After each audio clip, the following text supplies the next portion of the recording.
I hope everything sounds okay and the video looks okay, and that is because I'm in a new place, definitely a different place than normal. I'm at my parents' house right now, using a different microphone because mine is a little bit larger. The stand is far more larger. It's difficult to travel with, and I recorded the gameplay using Sony's share feature, put it on a flash drive, transferred the files manually, and so just doing things a little bit more differently than normal, and just wanted to make sure everything is still running okay. So speaking of using the different equipment being at my parents' house, let's talk about that. It can be kind of frustrating, I think, to be at home, and that's because I don't know if this is a universal problem or maybe like a parent specific problem. But when you are in their house, they treat you the same way you did as you were a child in their house. And that's at least how it goes for me. And it's very, very frustrating. And like one example of this is just like my mom will just come into my room, or like she'll just kind of find me and follow me around a bit just to see what I'm doing, and that's it's very obnoxious because you don't like have much privacy when that happens, and it is just one thing to kind of like go from being like living on your own for 6 years to all of a sudden now like your mom's following you around in like in the kitchen or some shit, and that can be pretty frustrating for me. Frustrating, I think, for everybody. But I think I'm at one of that point in my life where like I'm supposed to be uncomfortable by this. I'm at the point where like evolutionarily it's good for both of us, for me to feel the way I do, because it gets me out, right? It gets me out of the nest, so to say. It's what makes the baby bird fly away. And I think that's a little bit maybe harder for like mothers, especially like I'm the youngest of my mother's children, and so I think maybe there's something extra there that she's also. It's not just like, oh yeah, keep the kids at home. It's like oh, it's like a part of her life. I feel like is changing, and there's some, it's not just my life that's in a transitionary period, I guess. And so that's kind of interesting. I think my father, though, it would be more than thrilled if I were to just be completely self-sufficient at this point in time. But it's kind of reminding me where I'm at, and so I've actually just this past year, this past few months, actually about a month ago now, graduated, and my lease is up in the house where I live, where my school is at, where school I guess was at. And that lease is up in another month, I guess another 2 months of this lease.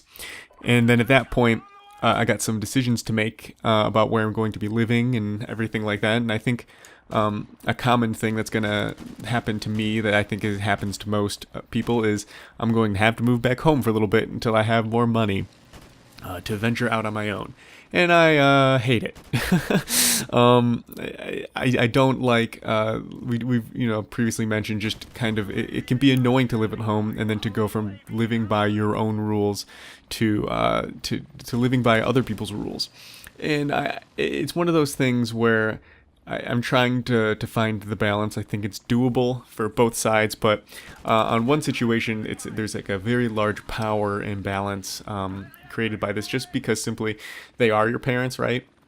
And traditionally speaking, as you grow, they've been responsible for supporting you financially, and I think it's at that point now where they have that relationship, and it can almost feel like maybe just like me, maybe this is again, maybe it's not like a parent universal thing, but maybe it's just my parent specific thing.